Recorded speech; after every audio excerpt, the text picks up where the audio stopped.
सरजू जी और श्री अयोध्या धाम की महिमा। दरस परश मज्जन रूपाना, हरे पाप कह पेट पुराना।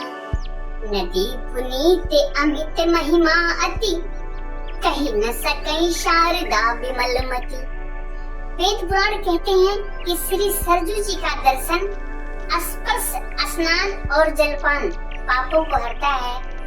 यह नदी बड़ी ही पवित्र है, इसकी महिमा अनंत है, जिसे विमल बुद्धि वाली सरस्वती जी भी नहीं कह सकती। राम धाम दापुरी सुहावनी, लोक समस्त विदित अति पावनी। चार खान जग जीव अपारा, अवध तजे तनु नहीं संसारा। यह शोभायमान श्री अयोध्यापुरी श्री रामचंद्र जी के परम धाम को देने वाली है। सब लोकों में प्रसिद्ध है और अत्यंत पवित्र है। जगत में 4 प्रकार के जीव होते हैं, जो भी अयोध्या में अपने शरीर को छोड़ते हैं, फिर उनको जन्म और मरण के भवबंधन से छूट जाते हैं।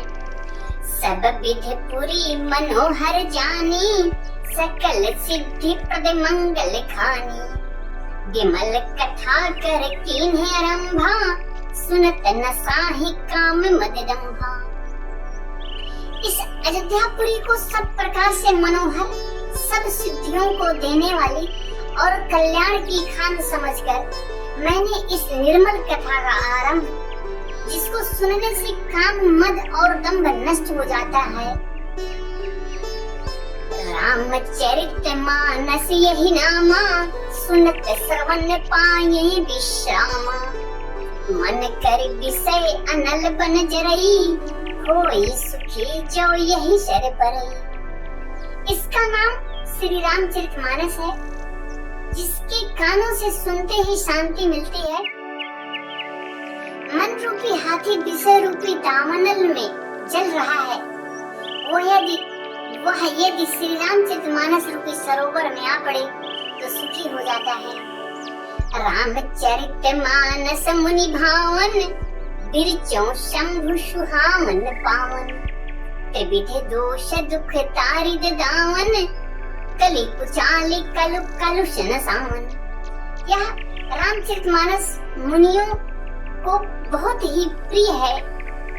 इस सुहावने और पवित्र मानस की रचना शिव जी ने की।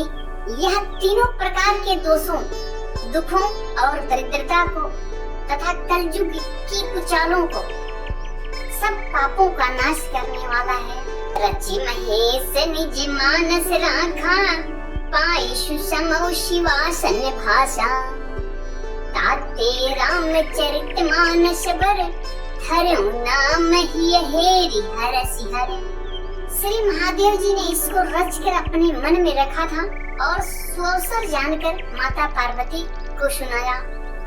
इसी से शिव जी ने इसको अपने हृदय में रखकर और प्रसन्न होकर इसका सुंदर नाम रामचरितमानस रखा है। कहो कथा सोई सुखद सुहाई, सादर सुनहु सुजन मन लाई। मैं उसी सुख देने वाली सुहावनी राम कथा को कहता हूँ। हे सज्जनों, आदर पूर्वक मन लगाकर सुनिए। जस मानस जेहि विधि भयो, जग प्रचार जेहि हेतु। अब सोई कहूँ प्रसंग शब्द, सुमिर उमा प्रसिकेतु। यह रामचरितमानस जैसा है, जिस प्रकार बना है और जिस हेतु से जगत में इसका प्रचार हुआ है, अब वही सब कथा मैं श्री उमा महेश्वर का स्मरण करके कहता हूँ।